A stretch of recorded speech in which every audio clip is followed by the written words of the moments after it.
Good morning, lovely. Welcome to our Hard Action Friday. Come on in, come on in.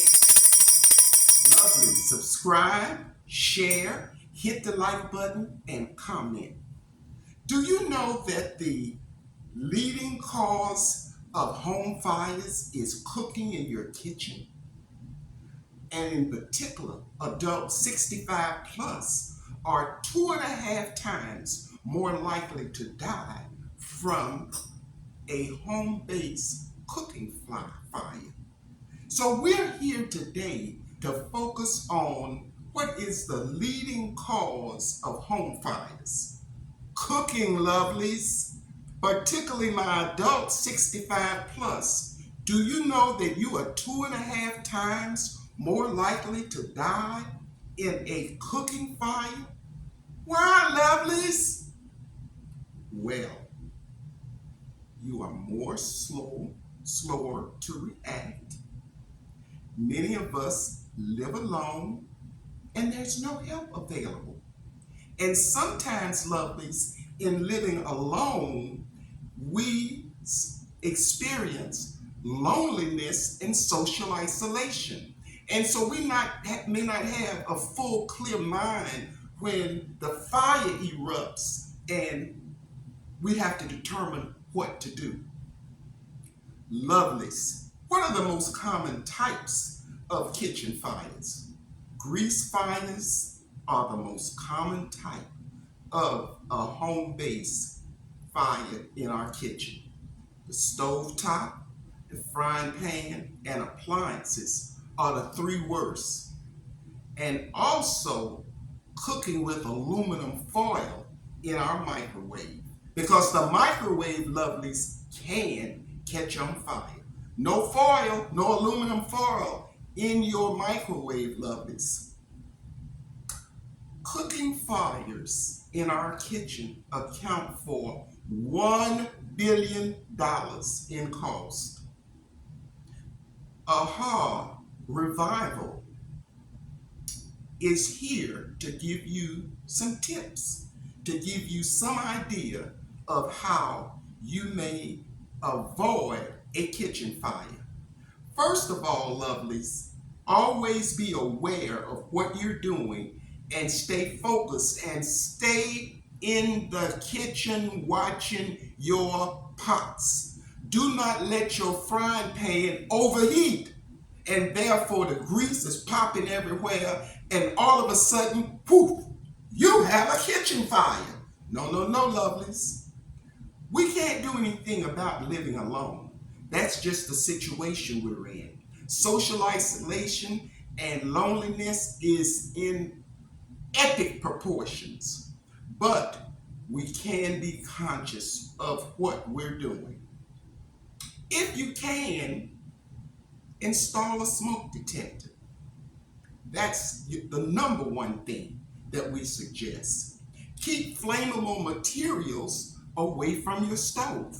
Don't put a paper towel down by your stove or any other paper by your stove that'll catch on fire and erupt into a kitchen fire. Do you know the percentage of Americans who do not have a fire extinguisher? 25% of Americans have no fire extinguisher. Therefore, it puts them at more risk. But let me say this to you about a fire extinguisher, lovelies. Sometimes that extinguisher may be too heavy for you to lift if you're going to try to control what you think is a little kitchen fire. First and foremost, I suggest that if you have an eruption, don't try to pick up the hot frying pan, trying to take it to the sink. No, lovelies. The only thing you're going to do is make the fire worse and burn yourself in the meantime. Or you may fall, injure yourself, and you'll die.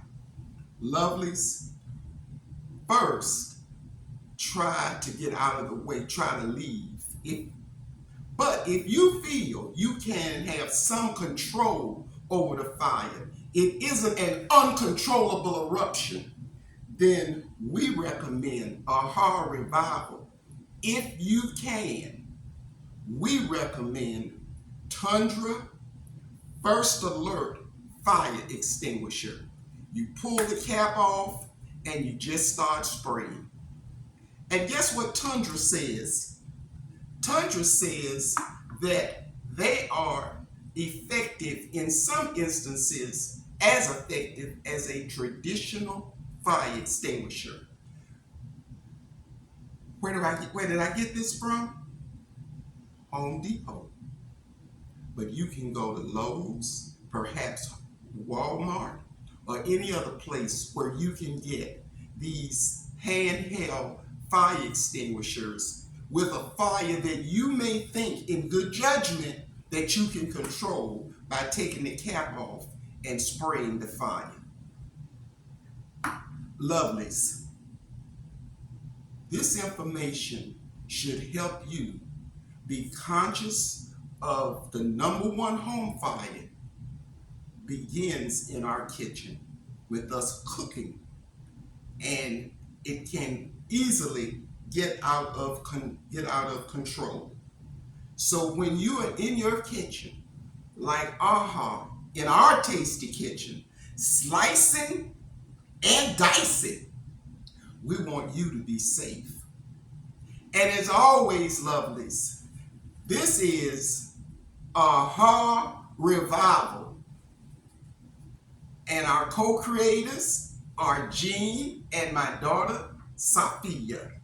And what we bring you, lovelies, is a little bit of this and a little bit of that.